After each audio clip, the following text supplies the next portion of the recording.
এবার আমার প্রশ্ন হচ্ছে, শব্দটা ছিল মদগা।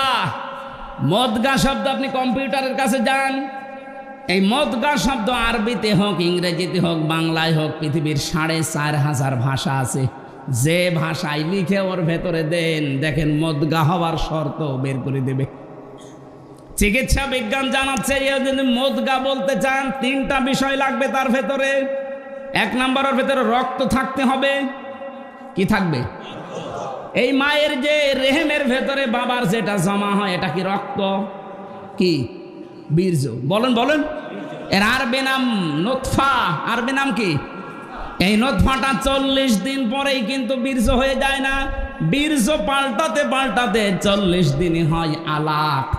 আলাক মানে না, আলাক শব্দের আবিধানিক অর্থ এখন বাস্তবে যেটা বিজ্ঞান দেখাচ্ছে, আলাক মানে ঝুলন্ত। এই যে যোগ বলে না, যোগ, যোগ এভাবে কি থাকে?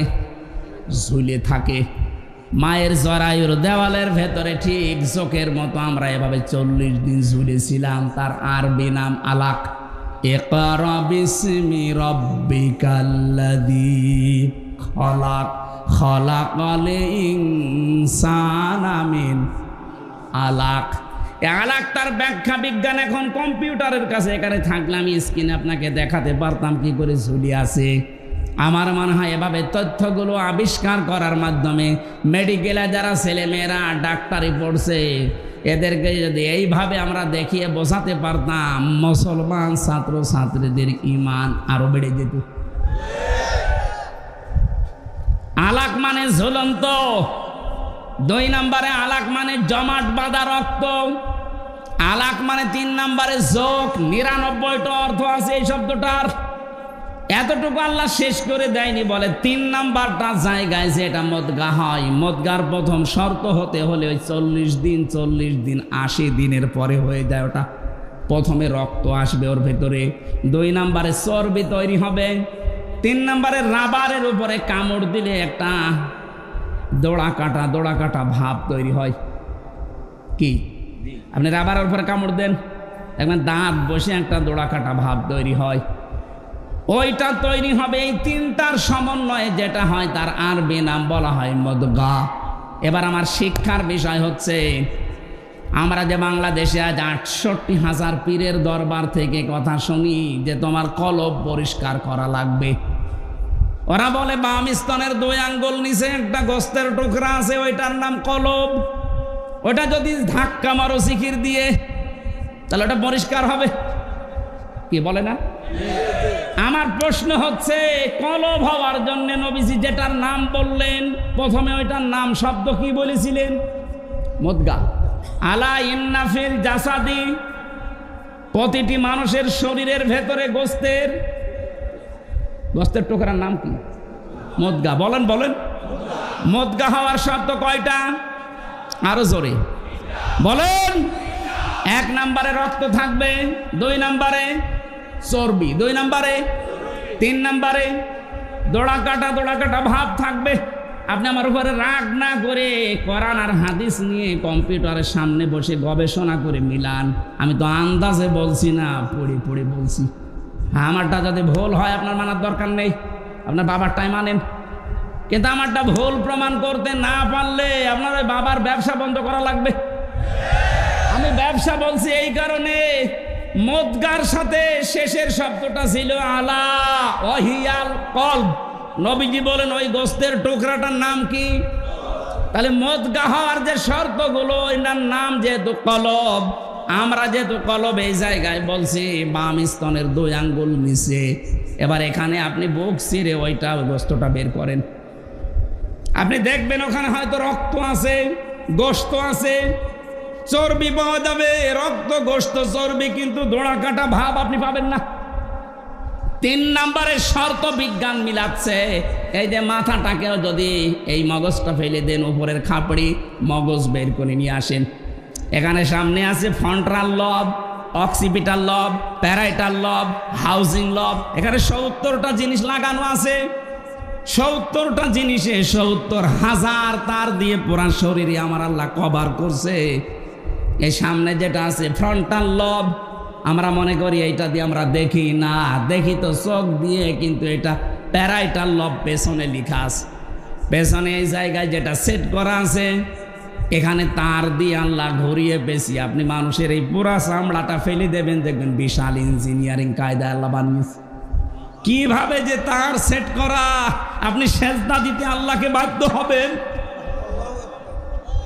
দেখি তো চোখ দিয়ে, কিন্তু এই চোখ তো প্রথমে দেখে না, দেখে এইটা পেছনের এই যে এখান থেকে দেখার পরে তারের মাধ্যমে চোখের কাছে আসে, তাড়াতাড়ি এখান থেকে সিদ্ধান্ত যায় ব্রেনে। এই ব্রেন থেকে আগে, মগজ থেকে আগে সিদ্ধান্ত তাড়াতাড়ি দ্রুত গতিতে বলে, এই সাপ দেখতে পেয়েছিস, তাড়াতাড়ি লাঠি হাতে নে অথবা পেছনে দৌড় দে। এটাকে আপনার চোখ বলে। কে বলে? আরো জোরে বলেন। তাহলে এবার মগজ আপনি খুলে দেখবেন, ওর ভেতরে চর্বি আছে, ওর ভেতরে রক্ত আছে, আর ওই যে দোড়া কাটা ভাব ওর ভেতরে আছে। ওটা শুধু ভাব, দোড়া কাটা না, ওগুলো সব নার্ভ। আমার আল্লাহ এমন ভাবে সেট করে রেখেছে, প্রতিটি সেলের ভেতরে আবার আছে সুখ, দুঃখ, কষ্ট, আনন্দ। এখানে আবার 80 প্রকার জিনিস পাবেন। আমার সাথে, কোরআনের সাথে, বিজ্ঞানের সাথে আমি যখন বসে মিলাই, আমার মাথা এমনিতে আল্লাহর সেজদায় নত হয়ে যায়। রব্বুল আলামিন বলেন, তাহলে আমি যেটা বোঝাতে চাচ্ছিলাম, বাংলাদেশ সহ আর ভারতে, এই দুইটা দেশে এগুলো বেশি। আজ হাজারো মানুষকে জিকিরের নাম দিয়ে কলব পরিষ্কারের কথা বলি, করছেন। আরে ভাই, জিনিস তো ওখানে নেই। নবীজি বলেছিলেন, এই গোস্তটা ভালো হয়ে গেলে মানুষ ভালো হয়, এটা খারাপ হয়ে গেলে মানুষ নষ্ট হয়ে যায়। তা আমার এখানে যেটা আছে, এইটা খারাপ হলে মানুষ তো খারাপ হয় না, খারাপ হয় এইটা। এর ভেতরে যেটা আছে, এইটা যদি কারো নষ্ট হয়ে যায়, তখন লোকটা পাগল হয়ে যায়। এইটা খারাপ হয়ে গেলে ঘুষ খায়, এইটা খারাপ হয়ে গেলে সুদ খায়, এইটা খারাপ হলেই মিথ্যা কথা বলে, এইটা খারাপ হলেই জেনা করে। আর কথা বলছে না কেন? এটা যদি সত্যি আমরা আজ বুঝে ফেলি, বাংলাদেশে আজ হাজারো দরবারের উল্টাপাল্টা জিকির বন্ধ হয়ে যাবে। তাহলে যারা এই জিকিরের নাম নিয়ে কলব পরিষ্কারের কথা বলে বুক ব্যথা করাচ্ছে, তারা আমারে ভালো বলবে যে হুজুর যেন আমার জেলায় আর না আসে। দেখা যায় ওর ব্যবসায় ভাটা পড়ছে। আরে ভাই, বুক পরিষ্কার করে কি করবেন আপনি? এটা সাবান দিয়ে পরিষ্কার করেন। পরিষ্কার তো করা লাগবে এইটা। এই মোবাইলে এত তথ্য আমি এক জায়গায় করেছি আয়াত দিয়ে। যদি সত্যি আমাদের এইটা পরিষ্কার হতো, তাহলে 15.5 বছর অত্যাচার করতো না। এইটা পরিষ্কার হলে 15.5 বছর আয়না ঘরে বা থাকা লাগতো না। আপনি বলছেন আয়না ঘর কি? 10 দিনে আমার জীবন বিষিয়ে উঠেছে, অথচ ওখানে আমি 8 বছর, 10 বছর, 14 বছরের মানুষ পেয়েছি। ওখানে কবরের মতো জায়গায় আছে, আপনি তো টের পাচ্ছেন না, শুধু দরবারে বসে বসে হু হু করছেন। এইটা খারাপ হয়ে গেছে, এই কারণে মানুষ এত জুলুম করে। বিনা কারণে মিথ্যা মামলা দিয়ে ধরিয়ে দেয় ওনার কাছে, আবার নিজেই ওনার কাছ থেকে টাকা দিয়ে ছাড়িয়ে নিয়ে আসে। এটা 15.5 বছর হয়নি, কিচ্ছু জানে না। ঘরে শুয়ে আছে, ঘুমিয়ে আছে, ঘুম ভেঙে দেখছে ওনার থানায়, কি গো তুই গাছ কেটেছিস? কখন? স্বপ্নে। এইরকম মামলা চলছিল। কথা বল না কেন? আমার নামে যে মামলা ছিল, এরকম গায়েবী মামলা, আন্দাজে, আমি কিচ্ছু জানি না। আমার বাড়ি থেকে ধরে নিয়ে আসলো, গ্রামের বাড়ি কুষ্টিয়ার হালসায়, অথচ পরের দিন পেপারে ওরা লিখে দিল যে ওনারা কুষ্টিয়ার মজমপুর থেকে। পুরা মিথ্যা কথা। এখান থেকে যে মিথ্যা আরম্ভ হয়েছে, পুরা কেস 3 বছর, পুরাটাই মিথ্যা। মামলার আয়ু ছিল এই যে পাশে মাদারীপুরের ট্যাকের হাটে বাড়ি, ওনার আমি খুঁজতেছি, পাচ্ছি না। ওনার দোষ না, ওনারে দিয়ে করানো হয়েছে। কয়েকদিন আগেও আমি কথা বলেছিলাম যে কি আমার মামলা তো সব ঢিসমিস হয়ে গেল, আপনি কোথায়? বলছে হুজুর আমারে মাফ করি। মাফ করবো মানে? আমারে যে 3 বছর ফাঁসির কন্টেম ছেলে রেখে দিলেন, আপনাকে আগে 3 বছর রাখি, এরপরে বলেন মাফ করে দিন। বিশেষ করে আমার দায়িত্বে যারা ছিল রিমান্ডে, এসপি শেখ ইমরান, খুলনায় বাড়ি, আমি এই লোকটাকে ছাড়বো না, কারণ এই ইচ্ছা করলে আমার অনেক কিছু বাঁচিয়ে দিতে পারত। মোবাইলটা নিয়ে এমন এমন দৃশ্য উল্টাপাল্টা করেছি, আমার ম্যাডামের ছবি ছিল বিয়ের দিনের, ওইটা দেখে বলছে কি পূর্ণিমা ছবি আপনার? কিসের পূর্ণিমা? এই যে আরে ভাটা আমার, এটা আমার বউ। হুজুর এত সুন্দর বউ পেয়েছে কি করে? দাঁড়ান বউ তুলে নিয়ে আসবে। বলেন কত চরিত্র, কত নিচে নামলে এ কথা বলতে পারে একটা আলেমের সাথে।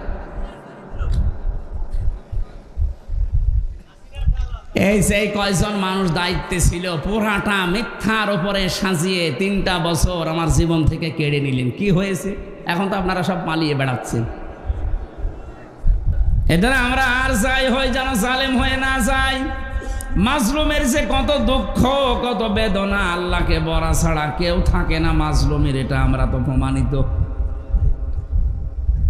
কি অবস্থায় রেখেছিল আমারে। আমি নিজে কতগুলো মানুষের কান্নার আওয়াজ শুনেছিলাম ওই মাটির নিচে।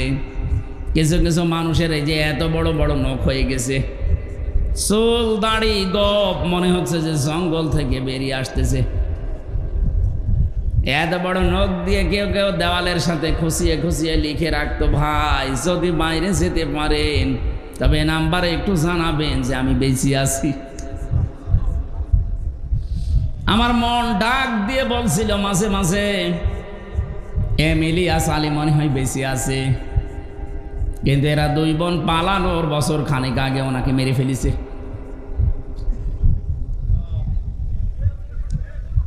আপনি চিন্তা করতে পারেন, মুফতি ফখরুল ভাই আমার সাথে ছিল, উনি আমারে বলছে, হামজা ভাই আপনার সাথে কি করে আমি জানি না, তবে আমার এই পায়ের ভেতর দিয়ে হাত দিয়েছে এইভাবে, সামনে যে লোহার ব্যারিকেড দেওয়া আছে ওর সাথে হাত দিয়ে হ্যান্ডকাপ দিয়ে আটকিয়ে দিয়েছে। আরে 5 মিনিট 10 মিনিট না, বছরের পর বছর, 1-1.5 মিনিট 2 মিনিট সময় দিত টয়লেট করার জন্যে। সকালে কয়েকটা ছোলা দিয়ে যেত, পচা, তাও হালকা খাওয়া যায় না। দুপুর বেলায় 1 মোটা ভাত দিয়েছে, মনে হচ্ছে কেউ মাখিয়ে দিয়েছে, খেলে খান, না খেলে রোজা থাকেন। রোজা যে থাকবেন তাও তো সমস্যা, কারণ এখন কি দিন না রাত আপনি জানেন না। এটা যে কোন বছর আমরা জানি না, কোন মাস তাও জানি না, কি বার আমাদের জানা নেই, কয়টা বাজে তাও জানি না। যারা দায়িত্বে থাকতো যদি ভালো মানুষ হইতো তাহলে জিজ্ঞাসা করলে বলতো যে এখন এই কয়টা বাজে। আর যদি হয়তো মালায়ন, ওর কাছে তারা আলেম জালেম নেই, ওর কাছে সব সমান, খালি ঝাড়ি দিত। কিসের নামাজ, কিসের রোজা? নামাজ রোজা করলেই যদি বাঁচা যায়, যে কই কেউ তো বের করে যায় না। আমি 10 দিনে 3টা বছর আমি ফাঁসির কন্ডেম সেলের ভেতরে ছিলাম, আর 10 দিন ছিলাম ওই রিমান্ডে। আমার 10 দিনে অবস্থা যা করেছে এখনো পর্যন্ত আমার শরীর স্বাভাবিক না। এত পাওয়ারওয়ালা ঔষধ চলছে, ভেতরে তো কোনো চিকিৎসা নেই। ওখানে যে চিকিৎসা আছে 10,000 মানুষের একজন ডাক্তার, যে রোগী হোক একই ওষুধ দেয়। আপনার যে রোগের কথাই বলেন একই ওষুধ, ও মানুষের রোগ আরো বাড়বে। আমার পিঠে ওই থেকে যে এই মেরুদণ্ডে ব্যথা এখনো পর্যন্ত ভালো হয়ে যায়নি। এই পাওয়ারওয়ালা বড়ি প্রতিদিন প্রায় 2,000-2,500 পাওয়ারের বড়ি চলছে, এই কারণে আমার শরীর স্বাভাবিক হচ্ছে না। দোয়া করছি এই হাজারো মানুষ নিয়ে মুসাফির অবস্থায়, আল্লাহ তুমি কোরআনের জন্য আগের অবস্থায় আমাকে আবার ফিরিয়ে দাও। এই যে জগদ্দল পাথর আল্লাহ রাব্বুল আলামিন আমাদের বুকের উপর থেকে সরিয়ে আমাদের বাকশক্তি ফিরিয়ে দিয়েছেন, এখন কথা বলতে পারি। আল্লাহ যেন এটা কিয়ামত পর্যন্ত বাংলাদেশে জারি রাখেন, বলেন আমিন। কোরআনে কারিমের যে আয়াত থেকে কথা শোনার জন্য আমরা বসে আছি, কবরের 3টা প্রশ্নের জবাবের 1 নাম্বার প্রশ্ন, মার রব্বুকা, তোমার রব কে? এ কথা যদি সত্যি আমরা বলতে চাই, দুনিয়াতে মাস্ট বি 5টা প্রশ্নের উত্তর আপনাকে জোগাড় করা লাগবে। এই যে রব শব্দের ভেতরে কেউ যদি কবরে যে বলতে চাই রব্বি আল্লাহ, আমার রব আল্লাহ, ফেরেশতারা জবাব হয়ে গেছে, তখন বলবে 5টা বিষয়ের জবাব চাই। কয়টা? আপনি বলবেন রব্বি আল্লাহর, ফেরেশতা চলে যাবে না, 5টা বিষয় জিজ্ঞাসা করবে। এবার আমরা তাফসীর থেকে ওই কথাগুলোই তুলে এনেছি, দেখি আমাদের জীবনে ওই 5টা বিষয় আছে কিনা। যদি থাকে তাহলে আপনি কবরে বলতে পারবেন রব্বি আল্লাহ, আমার রব আল্লাহ। আর যদি 5টার 4টা পারেন, একটা পারবেন না, কবরে আপনার মুখে আটকিয়ে যাবে, বলতে পারবেন না। তখন বলবেন লা আদরি, আমার কিছু জানা নেই। যেই বলবেন জানা নেই, ফেরেশতা বলবেন ইয়াই মুগুর, পিটাতে থাক। আমরা যেন ধরা খেয়ে না যাই, এই জন্য আজকের এই আয়োজন। এত কষ্ট করে ইমন ভাই সহ, টিটো ভাই সহ যারা এই আয়োজনে আঞ্জাম দিয়েছেন, আমাদেরকে বাঁচাতে চান, আমরা যেন কবরে ধরা খেয়ে না যাই। কথা বলেন ঠিক কিনা? একেবারে নিস্তব্ধ হয়ে এবার শুনবেন, বলেন আউযু বিল্লাহি মিনাশ শাইতানির রাজিম, বিসমিল্লাহির রহমানির রহিম।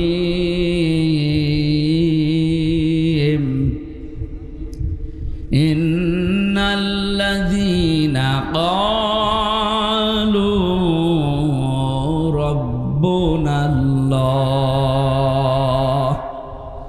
সুম্মা ইসতাকামু তাতানাজ্জালু আলাইহিমুল মালাইকা। সূরা হামিম সাজদা পড়া কোরআনে কারিমের ভেতরে 6666টা আয়াত আছে। মাত্র একটা আয়াতের 3 ভাগের 1 ভাগ আমরা পড়েছি। এতটুকুর উপরে আজকের কথা আমরা শেষ করব ইনশাআল্লাহ। আমার এই মাথার ভেতরে কোরআনে কারিমের তথ্য আল্লাহ ঢুকিয়ে দিয়েছেন। আমি যদি আমার হায়াতের শেষ দিন পর্যন্ত আয়াত নিয়ে চিন্তা ভাবনা করে কথা বলতে থাকি, আমার জীবন শেষ হয়ে যাবে, আয়াতের কথা শেষ হবে না। এত কথা লুকিয়ে আছে আয়াতে, আমরা এবার টান দিতে থাকি। এরশাদ হচ্ছে ইন্নাল্লাযীনা, নিশ্চয় যারা ক্বালু, এ কথা বলতে পারে রব্বুনাল্লাহ, আমাদের রব আল্লাহ। আমাদের রব কে? এটা বলার পরেই শেষ না, সুম্মা ইসতাকামু, এর উপরে যারা দৃঢ় থাকে, এর উপরে যারা ইস্তেকামাত পয়দা করে, টিকে থাকে, অটল থাকে, অটুট থাকে, স্থিতিশীল জীবন তৈরি করে শব্দের উপরে। এই যে 2টা কথা বললাম, শুনতে যত সহজ মনে হচ্ছে, এ 2টা কথা মেনে জীবন চালানো অত সহজ না। কথা বলে না কেন? আয়াতে আল্লাহ আমাদের কাজ দিয়েছেন 2টা। যদি সত্যি এই 2টা কাজ আমরা দুনিয়ার এই ছোট্ট হায়াতে করতে পারি, আল্লাহর কসম, আল্লাহ পরবর্তী 3টা পুরস্কার অবশ্যই দেবেন। এবার আসেন তো, প্রথম শব্দ ছিল রব। রব মানে, আমরা অনেকেই মনে করি রব মানে আল্লাহ। আল্লাহ একটা নাম। রব শব্দের আমি 19টা অর্থ পেয়েছি তাফসিরে, সামারাইজ করে বানিয়েছি 5টি। আপনার এই জীবনে যদি প্র্যাকটিক্যাল লাইফে 5টি মিলাতে পারেন, কবরে আপনি নির্দ্বিধায় বলতে পারবেন রব্বি আল্লাহ, ফেরেশতা আমার রব আল্লাহ। আমি তাফসির থেকে বলছি। এবার 1 নম্বরে রব শব্দের শাব্দিক অর্থ পেয়েছি, রব মানে সৃষ্টিকর্তা। রব মানে কি? 2 নম্বরে রব মানে রিজিকদাতা। 3 নম্বরে রব মানে মা'বুদ। 4 নম্বরে রব মানে আইনদাতা। 5 নম্বরে রব মানে অভিভাবক। এবার আসেন তো একটা করে আমরা কোরআনে কারিমের সাথে মিলিয়ে দেখি এই 5টা আমার জীবনে আছে কিনা। 1 নম্বরে রব মানে সৃষ্টিকর্তা, স্রষ্টা। সৃষ্টিকর্তা হিসাবে আমরা আল্লাহকে মানি। কথা বললেন না? আল্লাহ রাব্বুল আলামিন আমাদের যে প্রথম এই দুনিয়াতে আয়াত দিয়েছেন পড়ার জন্য, তার ভেতরে এই নামটা আছে, ইকরা বিসমি রাব্বিকাল্লাযী খালাক। আল্লাহ বলেন পড়ো ওই রবের নামে যিনি তোমাকে বানিয়েছেন, সৃষ্টি করেছেন। এখান থেকে কয়েকটা মাসলা বের হয়, আলেম যারা আছেন তাদেরকে বলছি।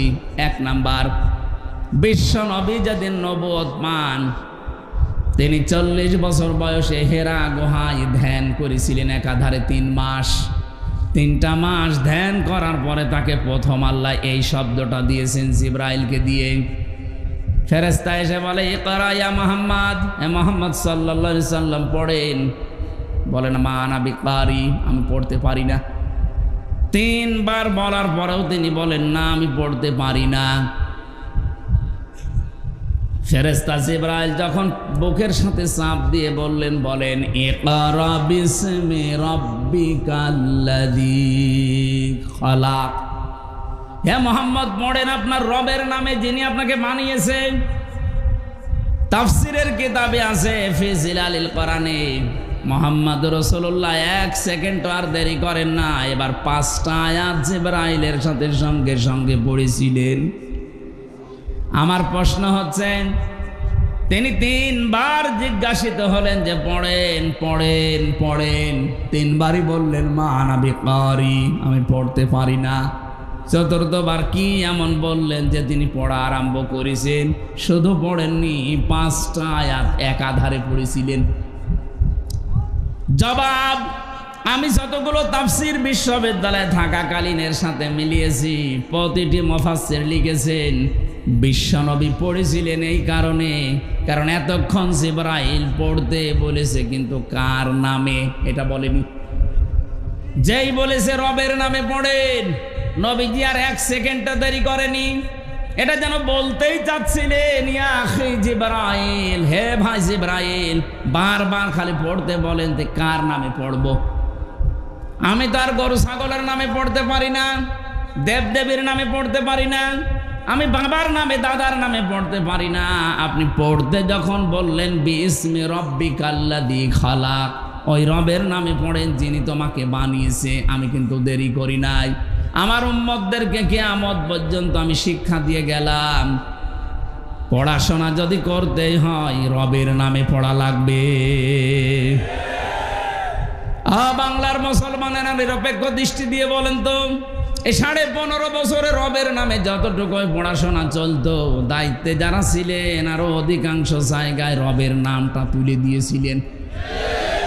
বিশ্ববিদ্যালয়গুলোর মনোগ্রামে লেখা থাকলো ইকরা বিসমি রাব্বিকাল্লাযী খালাক, রব্বি জিদনি ইলমা, ইন্নাদ-দীনা ইনদাল্লাহিল ইসলাম, আল ইয়াউমা আকমালতু লাকুম দীনাকুম।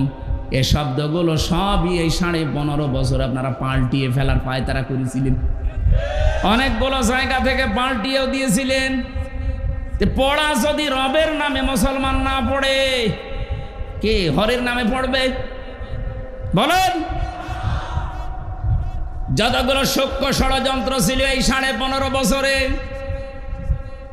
এই দাদা বাবুদের যতগুলো ষড়যন্ত্র আমাদের ওপরে ছিল, তার 1 নাম্বার এইটা, আমাদের পুরা জাতিকে তারা আল্লাহর দিক থেকে মুখ ফিরিয়ে নাস্তিকতার শিক্ষা দেওয়ার জন্য রব থেকে ভুলিয়ে রেখেছিল।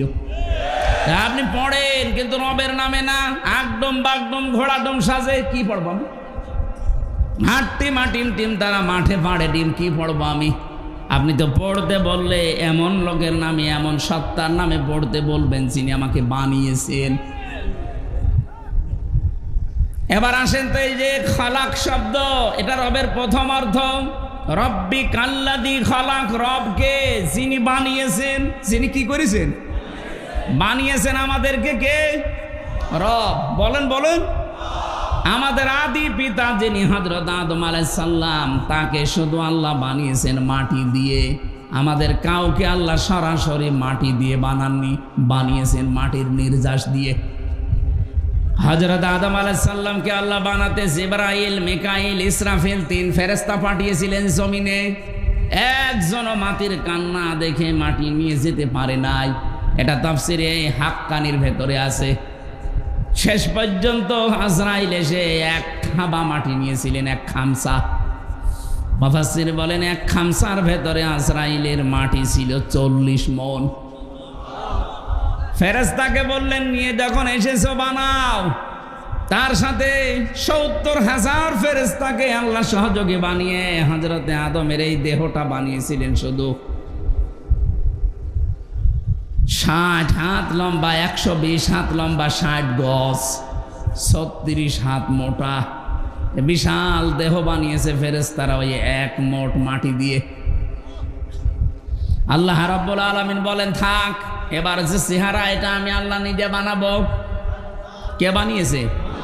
ওয়ালাকাদ খালাকনাকুম সুম্মা সাওয়ারনাকুম। আল্লাহ পাক বলেন, তোমাদেরকে আমি বানিয়েছি, বিশেষ করে এই চেহারাটা, এখানে কারো হাত নেই। এই চেহারাটা আমি আল্লাহ নিজের কুদরতি হাত দিয়ে খুব শিল্পীর তুলির আকারে সাজিয়েছি। মানুষের চেহারা এই জন্য এত সুন্দর, তামাম দুনিয়ার যত সৌন্দর্য আছে সব চাইতে বেশি সুন্দর মানুষের এই চেহারা। মেয়েরা যারা এসেছেন, মেয়েরা এসেছে, সম্মানিত মা বোনদেরকে এখানে একটা মাসলা বলি। অনেকে রাগ হয়ে গেলে ছেলে মেয়েদেরকে বলে ফেলে, তোর মুখে লাথি দেব না, এটা কবিরা গুনাহ হবে। এ মুখটা আল্লাহ নিজে বানিয়েছেন, এই জন্য মুখের অনেক দাম। আপনি এ কথা বলতে পারেন না। আল্লাহ রাব্বুল আলামিন কোরআনে কারিমে আমাদেরকে এই ইঙ্গিত দিয়েছেন, লাকাদ খালাকনাল ইনসানা ফি আহসানি তাকওয়িম। এই পৃথিবীর যত সৃষ্টি আছে সব চাইতে সুন্দর আহসান ইসমে তাফজিল, এটা সুপারলেটিভ ডিগ্রি বলা হয়। এর উপরে আর সৌন্দর্য হয় না। সব চাইতে সুন্দর করে আমি আল্লাহ মানুষের আকার, এই আকৃতি বানিয়েছি। জোরে বলেন সুবহানাল্লাহ। শুধুমাত্র আদম আলাইহিস সালামকে আল্লাহ মাটি দিয়ে বানিয়েছিলেন। এখন আমার প্রশ্ন, মাটি বানিয়েছেন আল্লাহ কি দিয়ে? আপনি গাজীপুরের মৃত্তিকা গবেষণাগার আছে, মাটি গবেষণা করা হয়, ওখানে মাটি নিয়ে যান, দেখবেন 10টা জিনিস বের করে দেবে এর ভেতর থেকে। মাটির ভেতরে আছে iron, silicon, magnesium, potassium, aluminium, এরকম 10টা জিনিস আল্লাহ মাটির ভেতর থেকে আপনাকে বের করে দিবে। মাটি দিয়ে আল্লাহ শুধু আদমকে, আর আমরা যারা আদমের সন্তান, সরাসরি আল্লাহ আমাদেরকে মাটি দিয়ে তিনি বানাননি, বানিয়েছেন মাটির নির্যাস থেকে। এই মাটিতে খাবার হয়, এই খাবার আমাদের বাবার মা খায়। বাবার এই পেটের নীল দাঁড়ার ভেতরে যেটা জমা থাকে এটাকে বলা হয় স্পার্ম। মায়ের রেহেমের ভেতরে যেটা জমা আছে বুকের ভেতরে এটাকে বলা হয় ওভাম।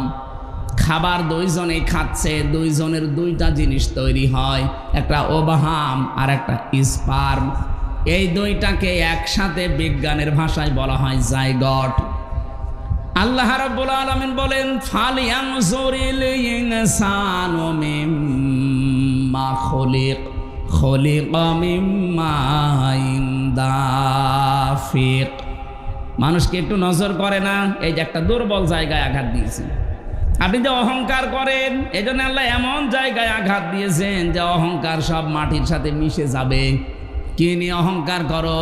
তুমি কি একটু নজর করো না কি দিয়ে তোমারে বানালাম? বাবার স্ফলিঙ্গ দিয়ে দ্রুত গতিতে বের হয়ে যাও এক ফোঁটা না পাক পানি, যেটা মায়ের রেহেমের ভেতরে জমা হয়। আল্লাহ এখানে দুইটা তথ্য আমাদেরকে দিয়েছেন।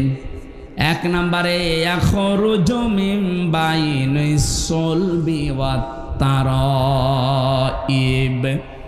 আমি যারা শিক্ষিত মানুষ আর আলেম তাদেরকে বলছি, আল্লাহ বলেন এখানে সলবন এক বচন, তারাইব বহু বচন।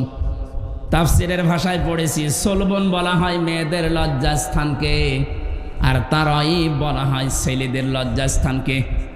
প্রশ্ন আমার, সন্তান তৈরি করার জন্য শুধু মা একা হলে হবে? হয়েছে একটা, শুধু হযরত ঈসা নবী। এটা আল্লাহর আলাদা নিদর্শন।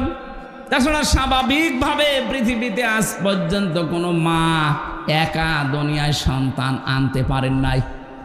কথা বলেন না কেন? আল্লাহ এই জন্য এখানে দিয়েছেন এক বচন না, মায়ের ক্ষেত্রে তারা বহু বচন। সলবন আল্লাহ এক বচন দিয়েছেন। বাবার লজ্জাস্থানের নাম যেখানে আপনি পাবেন এক বচন, মেয়েদের মায়ের লজ্জাস্থানের নাম পাবেন বহু বচন। বহু বচন একটার পরে দুইটা হলেও বহু বচন হয় না, 1 2 পার করে 3 হওয়া লাগে, তারপরে বহু বচন। এখান থেকে হাদিসের ব্যাখ্যা হচ্ছে বাবার চাইতে মায়ের অধিকার কমপক্ষে 3 গুণ বেশি। পৃথিবীতে একটা সন্তানের জন্য বাবা যা করে যে কষ্টটা, বিজ্ঞান এখন কষ্ট পরিমাপ করার যন্ত্র আবিষ্কার করেছে। এই যে কষ্ট, এটা কিন্তু মাপা যায়। একটা পুরুষ মানুষকে যদি 45 ডিগ্রি কষ্ট আপনি দেন, 45 ইউনিট, ও মারা যাবে। এর চাইতে বেশি সহ্য ক্ষমতা পুরুষের শরীরে আর নেই। কিন্তু বিজ্ঞান জানিয়েছে একটা মা যখন সন্তানকে দুনিয়া আনতে ডেলিভারির কষ্ট সহ্য করে, কমপক্ষে 57 ইউনিট কষ্ট সহ্য করা লাগে। কি বুঝলেন এখান থেকে বলেন তো? আপনার মতো হামসাকে এই দুনিয়ার মুখ দেখাতে গিয়ে আপনার মা 45 না 57 না 45 না 46 না 57 ইউনিট কষ্ট সহ্য করেছে, যেটা পৃথিবীর কোনো পুরুষ সহ্যের বাইরে। নবীজি বলেন যে জানে খেদমত যদি করতে চাও মায়ের করবা, এরপরে মায়ের, এরপরে মায়ের, এরপরে 4 নম্বরে নবীজি বলেছেন বাবার। আমি চিন্তা করেছিলাম এই হাদিসটা নিয়ে, বাবার কথা আল্লাহর নবী 4 নম্বরে দিলেন, ও না বললেও ছাতা হতো। প্রথমে 1, 2, 3 দিয়ে দিলেন মাকে। কেন? সূরা কফের 15 নম্বর আয়াতে আল্লাহ এই ব্যাখ্যাটা নিজে দিয়েছেন। হামালাতুহুম করহা ওয়া ওয়াদাআতুহু করহা ওয়া হামলুহু ওয়া ফিসালুহু 30 শাহরা। আল্লাহ পাক বলেন তোকে পেটে বহন করা 10 মাস 10 দিন পর্যন্ত বস্তার মতো পেটে বহন করা, এটা দুনিয়ার কোনো বাবা এ কষ্ট টের পায়নি। টের পেয়েছি শুধু তোর মা। এই জন্য প্রথম খেদমত করতে হলে মাকে দিয়ে শুরু করবি। এমনকি দুনিয়ায় কেউ যদি টাকা পয়সা খরচ করতে চান, আজ আমরা ইসলাম না জানার কারণে চলে যাচ্ছি সেই বরিশালে, সেই চট্টগ্রামে, সেই সিলেটে। না, সূরা বাকারার 215 নম্বর আয়াত 2 নম্বর পারা 12 নম্বর পৃষ্ঠার 13 নম্বর লাইনে আছে, ইয়াসআলুনাকা মাযা ইউনফিকুন কুল মা আনফাকতুম মিন খায়রিন ফালিল ওয়ালিদাইনি ওয়াল আকরাবিন। বলেন আল্লাহু আকবার। আল্লাহ পাক বলেন হে নবী, দুনিয়ার কোন সলিমদ্দি কলিমদ্দি যদি জিজ্ঞাসা করে যে টাকা পয়সা আমি উপায় করা শিখেছি, ওসি সাহেবের জীবনী মনে করেন, চাকরি যতদিন পায়নি মনে করেন ওনার উপায়ন্তর ছিল না, চাকরি প্রথম পাওয়ার পরে বেতন পেয়েছে। এখন যদি আল্লাহকে জিজ্ঞাসা করে রব্বুল আলামিন তুমি তো আমাকে বানিয়েছো, আমার জীবনের এই প্রথম ইনকাম আজকে প্রথম উপায় করা শিখেছি, এ প্রথম বেতনটা আমি কি মসজিদে, মাদ্রাসা, এতিমখানায়, বাবার দরবারে দিয়ে আসবো? আল্লাহ বলেন না, প্রথম নাম্বারে তুই ভালো ভালো কাজে এই টাকাটা খরচ করবি। উনি যদি প্রশ্ন করে আল্লাহ ভালো কাজ দুনিয়ায় কোনটা, আল্লাহ নিজে ব্যাখ্যা দিয়েছেন। কারো হাতে ব্যাখ্যা আল্লাহ ছেড়ে দেয়নি। যদি আমার হাতে দিত, অসিরে বলতাম আপনি জায়গা পাচ্ছেন না, আমারে দিয়ে দেন। কোন বাবারে জিজ্ঞাসা করলে দরবারের বাবা বলতো কাজ পাচ্ছেন না, দুটো ছাগল কিনে দেন। এই জন্য আল্লাহ ব্যাখ্যা নিজের হাতে রেখেছেন। কুল মা আনফাকতুম মিন খায়রিন ফালিল ওয়ালিদাইনি ওয়াল আকরাবিন। আল্লাহ পাক বলেন প্রথম নাম্বারে খরচ করবি তোর ভালো কাজ। ভালো কাজ দুনিয়ায় শুরু হবে তোর মা আর বাবা দিয়ে। সুতরাং জীবনের প্রথম ইনকাম, প্রথম টাকা পয়সা খরচ করার দায়িত্ব আপনার। কে দিচ্ছেন? কার জন্যে? মা বাবার। বলেন বলেন। প্রথমে মা বাবা, এরপরে আল আকরাবিন, নিকট আত্মীয় স্বজনের ভেতরে গরিব থাকলে তাদের, এরপরে এতিম, এরপরে মিসকিন, এরপরে অসহায়। এই যে 5 জনের সিরিয়াল বললাম, এর ভেতরে বরিশাল আছে। আপনি কোন কারণে চলে যাচ্ছেন? নিজের মা বাবা, নিকট আত্মীয়, এতিম, মিসকিন, অসহায় বাদ দিয়ে একবারে বরিশালে, একবারে পটুয়াখালী। কোন জায়গায় যাচ্ছেন আপনি? আটরশি যাচ্ছেন। এই জন্যে তাফসীর মাহফিলে আসতে হয়। এই আয়াতটা যদি ক্লিয়ার করে যেতে পারি, তাহলে ওসি সাহেবের থানায় অনেক মামলা আমার মনে হয় কমে যাবে। কথা বলে না কেন? আমি 4-5 দিন আগে গিয়েছিলাম ওই যে নীলফামারী জেলা কিশোরগঞ্জ থানা, ওখানে মাহফিলের যিনি সভাপতি বলছে চলেন বৃদ্ধাশ্রম বানিয়েছি দেখি আসেন। যে দেখলাম এই কোলে প্রায় 20 জন মা, এই কোলে 20 জন বাবা সব বসে আছে। তাদের চোখের দিকে তাকিয়ে আমি বুঝতে পেরেছি প্রত্যেকটি মার বাবা সন্তানের জন্য বরদোয়া করছে, অথচ তাদের ছেলে মেয়েরা সব বড় বড় বিজনেসম্যান অফিসার। শুধু ছেলের দোষ এখানে না। আমি যতটুকু সেই কয়েকজনের সাথে কয়েক মিনিট কথা বলে বুঝতে পেরেছি প্রত্যেকেই দোষ দিয়েছে শুধু তার বৌমার। ছেলেদের দোষ দিয়েছে কয়েকজন, কিন্তু যতজনকেই জিজ্ঞাসা করলাম আপনার অবস্থায় শেষ বয়সেই, বলছে আমার ছেলের শুধু একা দোষ না, দোষ আমার বৌমার। আমার বৌমা শুধু আমার ছেলেকে শুধু আমার জন্য পীড়া দিত, কষ্ট দিত যে এ বুড়ি বাড়ি থাকলে আমরা থাকবো না। শেষ পর্যন্ত ছেলে বাধ্য হয়ে আমাদের বৃদ্ধাশ্রমে রেখে গেছে। আচ্ছা, তো 10টা মাস 10টা দিন এত কষ্ট সহ্য করেছে আমার জন্য এই মা। আল্লাহ ব্যাখ্যা দিতে গিয়ে বলেন এত কষ্ট দুনিয়ার কোনো বাবার সহ্য করেনি। ওখানে যে বাবা মায়ের লাইনে 20 জন বসা দেখলাম, ওদের কি ছেলে মেয়ে নেই? বলেন, ওরা দুনিয়ার সন্তান জন্মতে দিকে ওই 57 ইউনিট কষ্ট সহ্য করে নাই? কি জবাব দেবেন সন্তান হিসাবে আপনি? অথচ আপনি মসজিদে জমান নামাজে যে 200 টাকা 500 টাকা দিয়ে আসতেছেন, কে বলেছে আপনাকে মসজিদে 500 টাকা দিতে? ওখান থেকে 200 টাকা মায়ের জন্য দিলে আল্লাহর রাস্তায় সাদগা করা সওয়াব পেতেন। মা বাবাকে সমর্থ থাকার পরও যারা খরচ দেয় না, তাদের দেখাশোনা করে না, এই মানুষগুলোর জীবনের অন্য কোনো ইবাদত কবুল হবে না। আমি এটা বানালাম না। 4 জন মানুষের নাম ধরে গীবত করা যায় যাচ্ছে, তার ভেতরে প্রথম নম্বর ওই সন্তান, যে সন্তান নিজের সমর্থ থাকার পরেও তার মা বাবার খরচ দেয় না, তাদের খেদমত করে না। এই সন্তানের নাম বলে জনগণকে সতর্ক করা যায় যাচ্ছে যে ও নিজের সন্তান হিসাবে এরকম, ও যেন কোনো দায়িত্বে যেতে না পারে। জনগণ সাবধান থাকবা। ও নিজের আসল জায়গায় যদি খরচ না করে, একবারে সিরিয়াল বাদ দিয়ে চলে যাচ্ছে উনি চট্টগ্রামে। চট্টগ্রামতে 5 জনের ভেতরে 1 জনের নামও নেই। আছে? আপনি সিরিয়াল মেনটেন করেন, সিরিয়ালকে আমি বানালাম, কে বানিয়েছে? সুতরাং এইটা যদি বাংলাদেশে আমরা প্রতিষ্ঠিত করতে পারি কোরআনের এই আয়াত অনুযায়ী, বাংলার 630টা থানায় অনেক ঝামেলা ওসি সাহেবদের কমে যাবে।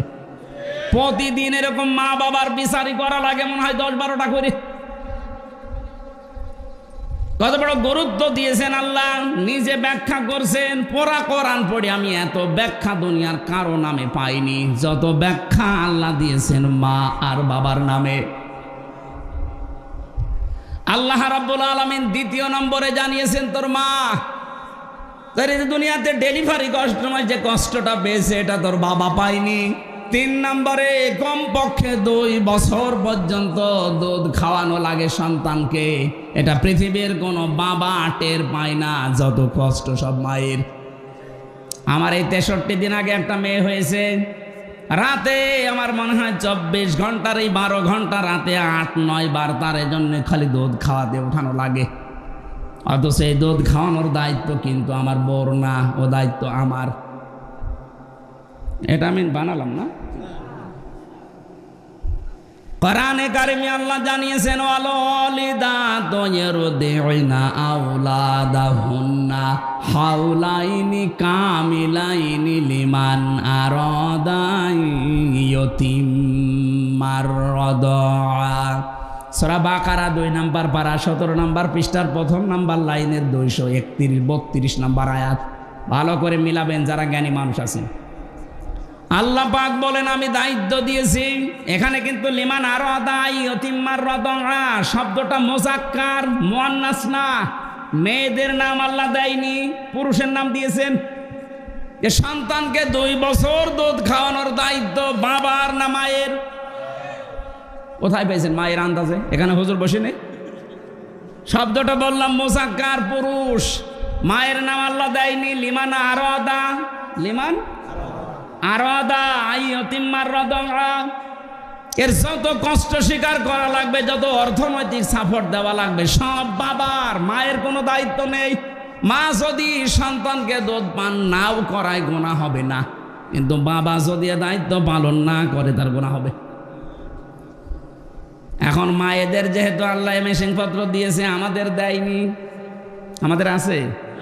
আপনি কিয়ামত পর্যন্ত চেষ্টা করবেন, এখানে ধরে রাখবেন, বাচ্চা এক ফোঁটা দুধও পাবে না, কিন্তু দায়িত্ব তো আমার। এখন স্ত্রী দয়া করে দায়িত্বটা পালন করে দিচ্ছে। ও যদি বলে তোমার এক একটা ছেলে মেয়েকে 2 বছর খাওয়াতে পারি, 5 লাখ করে টাকা দেওয়া লাগবে, আপনার তাই দেওয়া লাগবে।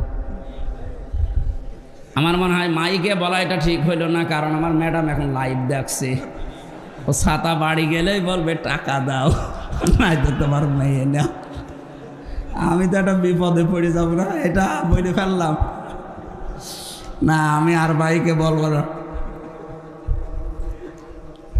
দায়িত্ব কিন্তু আমাদের, যারা বাবা আছি তাদের। মা যদি দয়া করে পালন করিয়ে দিচ্ছে স্বামীর ওপর একটা অনুগ্রহ করে দয়া দেখিয়ে, তারপরও মা কিছু নেয় না। কথা বলেন না কেন? একটা ছোট্ট ছেলে মাত্র 6-7 বছর বয়স, মায়ের কাছে 3টা চিরকুট নিয়ে এসেছে। ডাক দিয়ে বলছে, মা এই যে আমার ভাউচারগুলো নেন, আমার টাকা দেন। কিসের ভাউচার? তুমি যে প্রতিদিন আমাকে ওই যে মশারি টাঙাতে বলো, তোমার কথা মতো আমি মশারি টাঙিয়ে দেই। এই জন্য আমি হিসাব করে করে লিখেছি মাসে 30 দিন 30 টাকা। ঠিক আছে, তোর ভাউচার দে। দ্বিতীয় নম্বর, তোমার ওই ছোট মেয়েটাকে আমি কোলে করে ঘুরি, বিকালে আমি খেলা বাদ দিয়ে তোমার মেয়েকে নিয়ে ঘুরে বেড়াই, এই জন্য প্রতিদিন 1 টাকা করে হলো 30 দিনে 30 টাকা। তুমি যে রান্না করার সময় আমাকে দোকানে পাঠাও বিভিন্ন জিনিস আনতে, প্রতিদিন তোমার কথা মতো বিভিন্ন জিনিস তোমারে আমি এনে দেই, এই জন্য আমার আরও 30 টাকা। আমার এই 90টা টাকা দাও আর ভাউচারগুলো নাও। মা বলে, সন্তান তোমার কাছে আমারও ভাউচার আছে 3টা। কিসের ভাউচার তোমার? তোমাকে আমি 10 মাস 10 দিন এই পেটে রেখেছিলাম, এত কষ্ট পেয়েছি, জীবনে ভালোভাবে খেতেও পারিনি। ওই সময়টা কোনো দিন আমি কারো কাছে কষ্টের কথা বলতেও পারিনি। হে আমার সন্তান, আমি তো কোনো দিন এ ভাউচার তোমাকে ধরিয়ে দেইনি, আজকে আমি তোমার হাতে ভাউচারটা দিলাম। তুমি তো 1 মাসের হিসাব দিলি, আমি 10 মাস 10 দিনের হিসাব দিলাম, দাও। দ্বিতীয় নম্বর, তোমাকে আমি ডেলিভারির যে কষ্টটা সহ্য করেছি, 1 বালতি রক্ত আমার শরীর থেকে ঝরে গেছে। 1 ফোঁটা রক্ত তৈরি হতে কতগুলো খাবারের প্রয়োজন হয় শরীরের ভেতরে যেতে, 1 বালতি দিয়ে দেখার জন্য আমি শরীর থেকে ঝরালাম। এই জন্যে দুনিয়ার কেউ আমাকে আজ পর্যন্ত 1টা টাকাও দেয়নি। এই ভাউচারটা নিয়ে কিছু টাকা দাও। 3 নাম্বার, তোকে আমি 2 বছর পর্যন্ত দুধ খাওয়ালাম। বিজ্ঞান এখন প্রমাণ করছে একটা সন্তান কমপক্ষে দিন রাত মিলে 8 বার 9 বার দুধ খায়। প্রতিবার যদি 1 পোয়া করেও হয়, 2 বছরে হয় 36 মন। কত বলেন? যেই সময় ধরে আমি 2 বছর 36 মন দুধ খাওয়ালাম, 1টা টাকা উপায় করার মতো ক্ষমতা তোর ছিল না। তোর নড়াচড়া করা, শুধু হা হো করা, কান্না ছাড়া কোনো ভাষাও ছিল না। এমন সময় তোকে 2 বছর একাধারে দুধ খাওয়িয়েছি। আমারে ভাউচারটা নে, টাকাগুলো আমারে দে। পৃথিবীতে সবচাইতে বেশি অধিকার আল্লাহ পাক এই জন্য মায়েদের দিয়েছেন। আমি কিন্তু ওই যে আখরুজু মিন বাইনি সলবি ওয়া তারাইব এই শব্দে ছিলাম। বাবাকে আল্লাহ লজ্জাস্থানের ব্যাপারে 1 বচন দিলেন, আর মেয়েদের দিয়েছেন বহু বচন। কারণ পৃথিবীতে বাবার ছাড়া মায়ের কষ্ট সন্তানের পেছনে 3 গুণ বেশি হয়। বাবার শুধু বিছানায় থাকা দায়িত্ব, বাকি যা করার আপনার মাই করেছে। আর এগুলো করিয়েছেন কে? আরো জোরে বলেন। আল্লাহ রাব্বুল আলামিন দলিল দিচ্ছেন সূরা মুমিনুনে, ওয়ালাকাদ খালাকনাল ইনসানা মিন সুলালাতিন মিন তিন সুম্মা জাআলনাহু নুতফাতান ফি করারিম মাকিন। অবশ্যই আমি মানুষকে বানিয়েছি ঠনঠনে মাটি দিয়ে মাটির নির্যাস থেকে বানিয়েছি। এরপর একটা সুরক্ষিত জায়গায় আমি আল্লাহ তাকে একটা সুরক্ষিত প্যাকেটের ভেতরে রেখে দিয়েছি। এই যে কারারে মাকিন বলা হয় এমন জায়গাকে যেখানে হাতের স্পর্শ লাগে না। দুইটা জায়গা আছে শুধু হাতের স্পর্শ লাগে না, একটা মায়ের যেখানে সন্তান থাকে জরায়ু, 2 নম্বরে লাউহে মাহফুজ যেখানে কোরআন আছে। কথা বুঝতেছেন? এখান থেকে একটা মাসলা আছে, আপনি বুঝতেছেন? না না, আপনার আওয়াজ শুনে তো মনে হচ্ছে না আমার কথা বোঝা যায়। এই কারার মাকিন যেটা, এই জায়গাটা বললাম কয়টা? একটা মায়ের রেহেম যেখানে সন্তান থাকে, এখানে হাতের স্পর্শ লাগে না। আর একটা জায়গা আছে লাউহে মাহফুজ। কেন এটা বললাম? এখানে শিক্ষিত অশিক্ষিত বাংলা শিক্ষিত অনেক মানুষ আছে, তাদের উদ্দেশ্যে এবার বলছি। বিশেষ করে এটা আমি বাংলাদেশ, ভারত আর পাকিস্তান এই 3টা দেশে যেয়ে দেখেছি। পৃথিবীর বহু দেশে আল্লাহ আমাকে ঘুরিয়েছে, ওই সব দেশে এই ভেজালটা নেই। মাসলাটা বলার পর আমি নিরসন করতে চাই, একটু মিলাবেন। আজ যারা বাংলাদেশে বলে যে অজু ছাড়া কোরআন শরীফ ধরা যাবে না, এই মাসলাটা দেওয়া হয় কি? কথা বলেন না কেন? এইটার জন্য তারা দলিল হিসাবে বেছে নিয়েছে সূরা ওয়াকিয়ার 77, 78, 59 নম্বর আয়াতটা। আল্লাহ পাক বলেন ইন্নাহু লাকুরআনুন কারীম ফি কিতাবিম মাকনুন লা ইয়ামাসসুহু ইল্লাল মুতাহহারুন। ওসি সাহেবের কাছে বিভিন্ন ধরনের মানুষ যেহেতু আছে, আমি ওনাকে উদ্দেশ্য করে বলছি জ্ঞানের জন্যে। আল্লাহ বলেন এটা সম্মানিত কোরআন, এটা সুরক্ষিত করা আছে সংরক্ষিত জায়গায়। আমি কারারে মাকিনের অর্থ বললাম কয়টা? বলা লাগবে। 1 নম্বরে হাতের স্পর্শ ছাড়া। হাতের স্পর্শ ছাড়া যে জায়গাটার নাম আল্লাহ বলতে চান, ওইটা হয় 1 নম্বরে মায়ের জরায়ু যেখানে সন্তান থাকে, 2 নম্বরে লাউহে মাহফুজ। এ জায়গা ছাড়া আর হাতের স্পর্শ লাগে না এমন কোন জায়গার নাম বলেন আপনি? পারবেন না। মায়ের রেহেমের ভেতরে যেহেতু সন্তান, এমন জায়গা আল্লাহ প্যাকেট করে রেখেছেন, কোনো হাতের স্পর্শ ওখানে লাগতে পারে না। এখানে যেহেতু কোরআনের বিষয় আল্লাহ কথা বলতে চান, তাহলে মায়ের রেহেম এটা হবে না, কারণ এখানে কোরআন থাকে। আমি মনে হয় কথা বোঝাতে পারিনি। মায়ের রেহেম যেখানে সন্তান আমরা ছিলাম, ওখানে কি কোরআন থাকে? না। তাহলে দ্বিতীয় অর্থ হবে সেই লাহে মাহফুজ। এখানে যেহেতু কোরআন আছে, তাহলে এই জায়গাটাও হাতের স্পর্শ আমাদের লাগে নাই। আল্লাহ বলেন লা ইয়ামাসসুহু, টান আছে, লা ইয়ামাসসুহু। যারা আরবি গ্রামার বোঝে, হুর ইঙ্গিত মারজা এ দুনিয়ার কোরআনের দিকে না, মায়ের ওই জরায়ুর দিকে না, রেহেমের দিকে না, এটা হচ্ছে লাউহে মাহফুজের দিকে।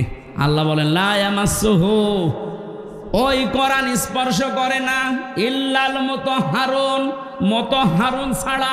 এখন মুতাহহারুন কি? মুতাহহারুন শব্দের অর্থ 2টা, একটা হচ্ছে পবিত্রতা, 2 নম্বরে নিষ্পাপ। ও বাংলার মুসলমানেরা বলেন তো, এই পৃথিবীতে 100 ভাগ পবিত্র 100 ভাগ নিষ্পাপ কোনো মানুষ হতে পারে? যে কোনো সময় আপনি নাপাক হবেনি। কথা বলেন না কেন? তো স্বপ্ন দোষ আপনার বলি কই আসবে? যদি হয়ে যায় আপনি নাপাক হয়ে গেলেন। হ্যাঁ, ফেরেশতারা একদিকে নিষ্পাপ আর একদিকে পবিত্র, এটা মানতে অসুবিধা আছে? বলেন বলেন।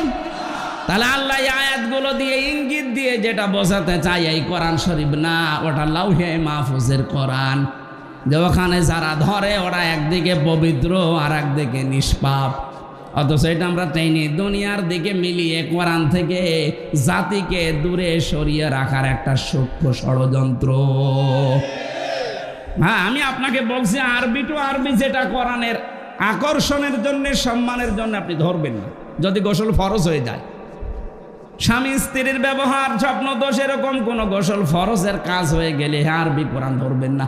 কিন্তু ব্যাখ্যা করা আছে ইংরেজিতে, ব্যাখ্যা করা আছে বাংলায়, ব্যাখ্যা করা আছে উর্দুতে। আপনি কোরআন শরীফের ব্যাখ্যা বিশ্লেষণ তাফসীর আছে, ধরতে পারবেন না। কে বলেছে আপনাকে? এটা আমার মনে হয় ইহুদি আর খ্রিস্টানদের সূক্ষ্ম একটা ষড়যন্ত্র, আমরা যেন কোরআনের কাছে সবসময় আসতে না পারি। এর কাছে সবসময় আসতে না পারলে আপনি জীবনের গাইডলাইন পাবেন না। এই কথা বুঝতেছেন? দেরি হয়ে যাচ্ছে। আমি যেটা বলতে চাই, আল্লাহ রাব্বুল আলামিন এবার জানিয়েছেন সুম্মা খালাকনা